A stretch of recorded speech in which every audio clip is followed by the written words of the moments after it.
Through my dreams and my old team ran too far. Posted up with the damn. What's good, YouTube? It's your boy Angelo's World. Welcome back to my world. Excuse me. Today we're gonna be reacting to Michael Jackson's 1979-2020 interview. Before we start this video, scroll down, smash that like button.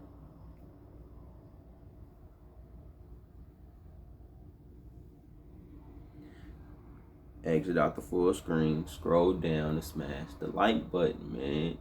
The likes are free, y'all. Smash the like button. Man, I hope you guys enjoy this interview. Let's get straight to it. 5. Sylvia Chase has a report on that group and its star, Michael Jackson. Michael Jackson is a superstar, and the group is sensational. But you have to give a lot of the credit to the original Jackson, too, Mr. and Mrs. Joe Jackson, the parents who turned 5 of their boys into polished entertainers who made their first big score on national television 10 years ago.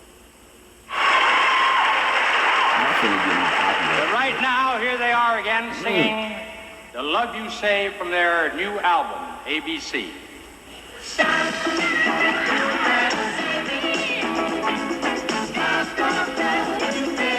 The Love You Save was one in a string of 4 hits that launched the recording career of the Jackson 5. The year was 1969, and the brothers had for their lead singer 11-year-old Michael.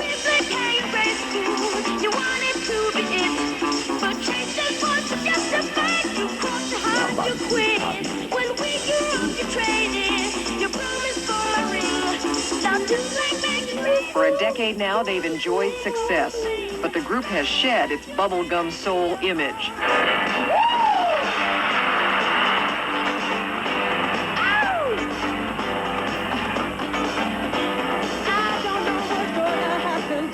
At 21, somehow Michael still manages that little boy voice.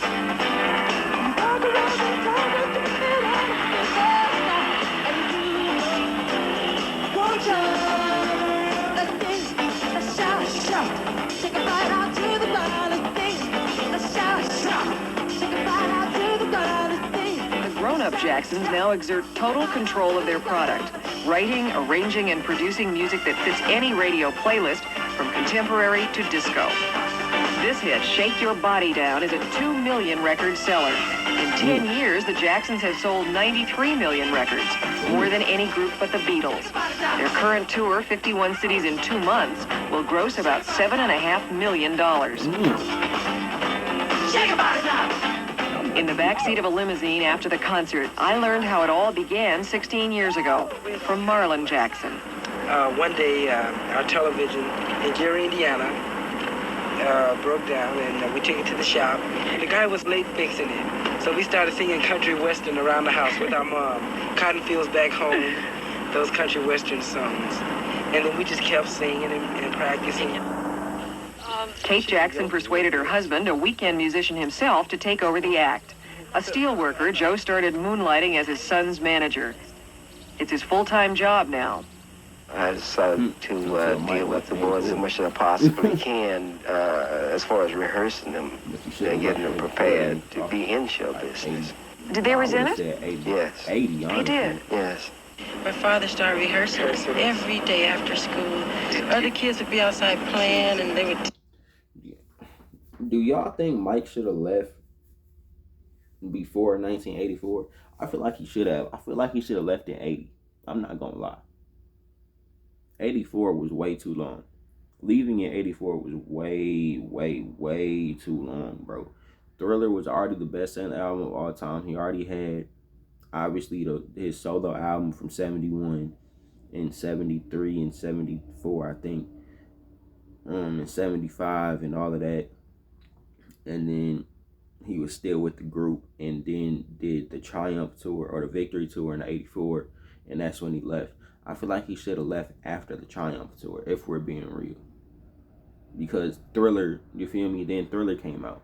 I feel like he should have left after the Triumph Tour. Let me know if you guys think the same thing. Jesus, oh, you're doing this, you're not gonna get nowhere, you're not gonna, and we just rehearsed every day. At first, it was weekends and vacations on stage. Within a few years, though, they were on the road more than at home. School was a traveling tutor. They entertained their way around the world 3 times. They gave a command performance for the Queen of England. The history of their success can be seen in the gold and platinum records on the living room wall. There must have been sacrifices. Well, raising 9 children, it's always going to be rough when there's only one working. And we sacrificed a lot.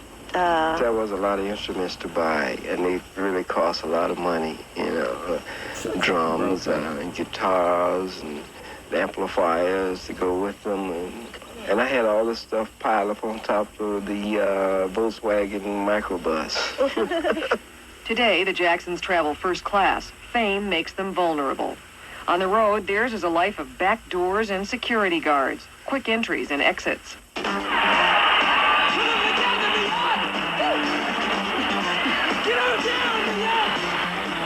Michael's provocative flirtation undoes even the most elaborate security system.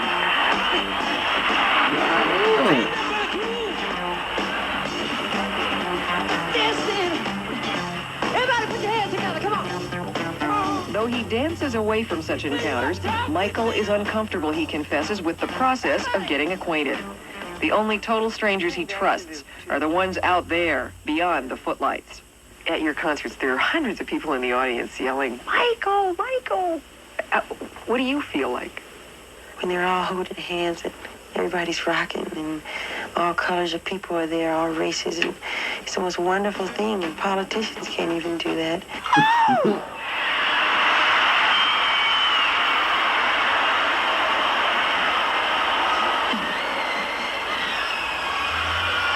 I feel like I want to rock.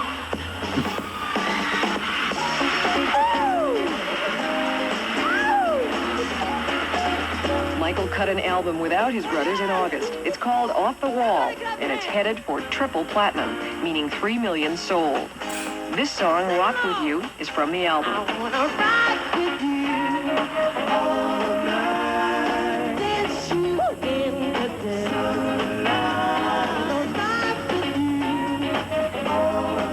You hear it everywhere. It seems to have become the skater's anthem in Southern California. And with the groove. 2 months after its release, Rock With You is still climbing the charts. Everybody sing, you know that. So we can rock forever.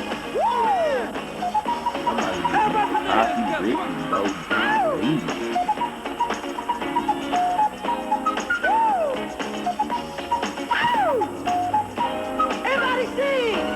I wanna rock with you. I wanna. At this point, Michael really is kind of the mainstay of the Jacksons. Has it always been that way? Yes. Michael has always been sort of the star. Yeah, he's been highlighted the most because he's the lead singer and he's up front, you know. Little kid, we put him up. Because he danced so much and had so much energy.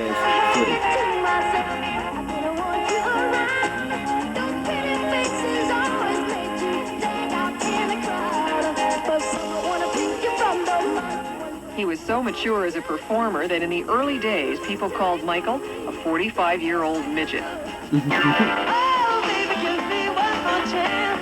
Everybody sing. As an adult, Michael's professional energy is almost unparalleled. But off stage, he's changed. To let you go. But I see you. Michael's quiet now. When he was younger, he wasn't that quiet. But I don't know. I think the stage might have done that to him. Because wherever he go, everybody's coming out to see Michael Jackson, you know, want to look at him and see what he looks like. And he said he feels like an animal in a cage. I do all the time. Do you? Well, I shouldn't say all the time, but I get embarrassed easily. And I don't know, sometimes the time I'm most comfortable on stage than any place in the world. Being around, you know, everyday people and stuff, I feel strange. I do. Shy? Yeah. Woo!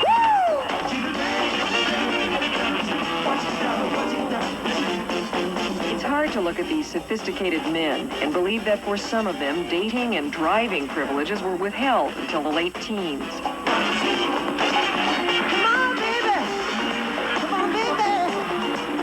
Or to think that Michael still lives with mom and dad. There are some people who believe that having always been on stage, you've never had to deal with the real world. Yeah, that's true in one way. That's true in one way. But it's hard to in my position. I try to sometimes. And but people won't deal with me in that way because they see me differently. They won't talk to me like they will the next door neighbor.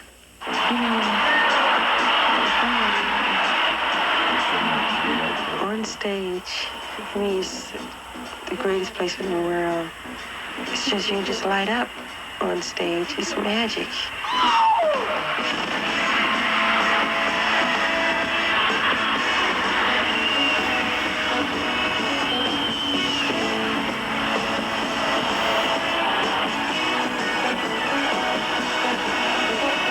When I tell y'all, like, this is my favorite song, one of my favorite songs out of many, but like this one right here was like, Don't Stop Till You Get Enough was really one of them ones.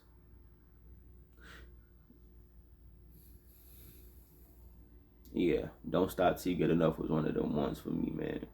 Let me know what y'all favorite Michael Jackson song is and was. Like, if you guys got many Michael Jackson songs, like, let's talk about it. Let me know y'all favorite Michael Jackson song.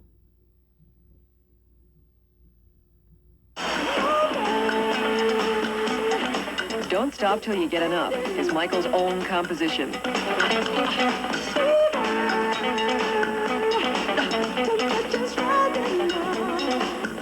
Within 2 weeks of its release last summer, it was in the top 50, and by October, it was #1. It's still on the charts.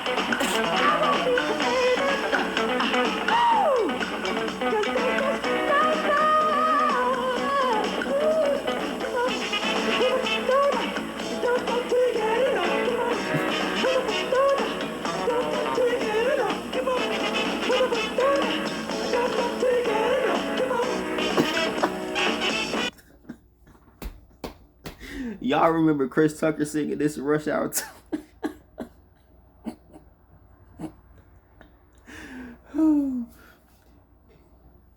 Oh. Chris Tucker killed this shit, bro.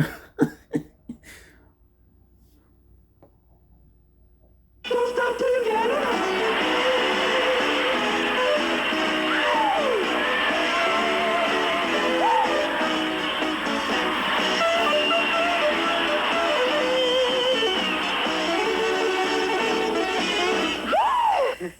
Do you ever want to stop? No, don't stop till you get enough. You haven't had enough. No way. No way.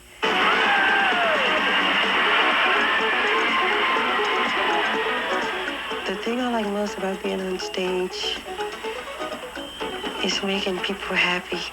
Because I feel I'm here on earth for a reason. And I think that's my job to do that. I've been doing it for so long. And glittery ass socks. as long as the people enjoy it, I'll always be happy.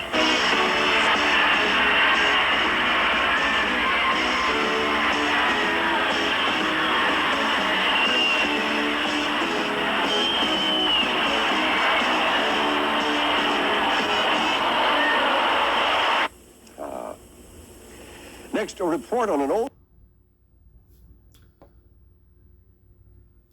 Well, you guys, that's the end of this 1979 interview with 2020. This was a fun interview. This was a fun, short interview. It was only like 11 minutes long, but it was really enjoyable. Let me know what you guys thought of this interview. Let me comment down below what videos you guys would like to see. Smash that like button. Let's try and get 200 likes on this video. I know we can do it. Let's get 200 likes on this video. Smash that like button, you guys. And make sure you guys If you don't want to miss any other videos, smash that subscribe button and turn on that post notification bell. And also go check out my reaction to Michael Jackson's Oprah interview from 1993. It's going to be right here. Go check that out. And I'll see you guys in the next video. I'm out. Peace.